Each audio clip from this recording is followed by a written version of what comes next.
მოგესალმებათ გორელი კოუჩი, თქვენი სიმშვიდის გარანტი. დღესაც ჩვენა გავილით სიტყვასაც სრულწმენები. 90-იანებში სრულწმენები იყო მრავალფეროვანი, მრავალმხრივი განშტოებებით, აი მაგალითად თუ მარცხენა ხელი გეფხანებოდა, ფული მოდიოდა, თუ მარჯვენა ხელი გეფხანებოდა, ვიღაცას ჩამოვართმევდი, თუ თვალი გითამაშებდა, ცუდი რაღაცა მოხდებოდა, კაი რაღაცა მოხდებოდა.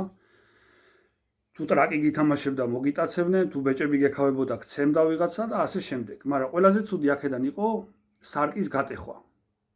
ეს იყო საშინელება, აი ვიღაცა მოკვდებოდა, მაგრამ აქაც განსხვავება იყო, რომ უზმოზე თუ გაგიტყდებოდა სარკე, ძალიან შინაური მოკვდებოდა, თუ ნაჭამზე გაგიტყდებოდა, ცოტა ისეთი გარენათესავი არ ვიღაცა. და ერთხელ ესე გამიტყდა სარკე, აი ეს ლამფარო იყო. უკან სარკე რო ქონდა რაღაც ტუალეტში ჩამოსაკიდი ლამპები.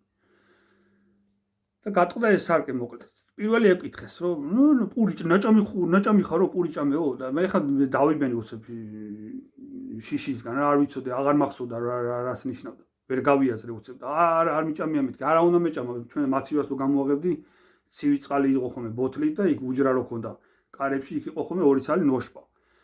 ან კიდე დედაჩემის ამგორი ჟაკეტი იყო ხოლმე საყინულებში, მეტი არაფერი არ ყოფილა ჩვენ მაცივაში. და პირველი ეკითხეს, ნაჭამი არა მეთქი არ მიჭამია. რატო შენი დედა მოტყა, რატო არ აჭამე საჭმელი და ამაზე მოკლედ მთელი ის გამომატარეს. და ერთ შვენიერ დღესაც, რაღა მშვენიერი, ერთ საღამოს შემოვარდა მამაჩემი და აი ნეტა თუ არ აქვს ცხენიავე ხა, აგერა ვალოდია მომკვდარაო, ჩვენი მეზობელი 75 წლის კაცი, ჩავარდნილი, რა ვიცი, ომში იყო ნაბრძოლი, 4 წელი ომში იბრძოდა.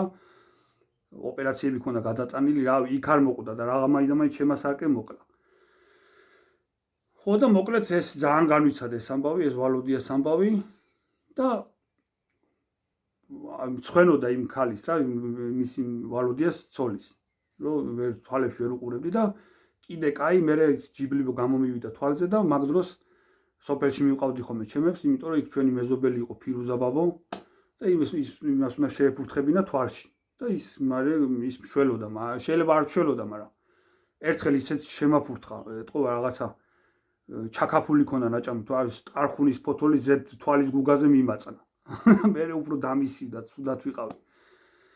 და ესეთი იყო სრულწმენები 90-იანებში. თქვენ თუ რაღაცა გახსოვთ, კომენტარებში დაამატეთ ხალხო.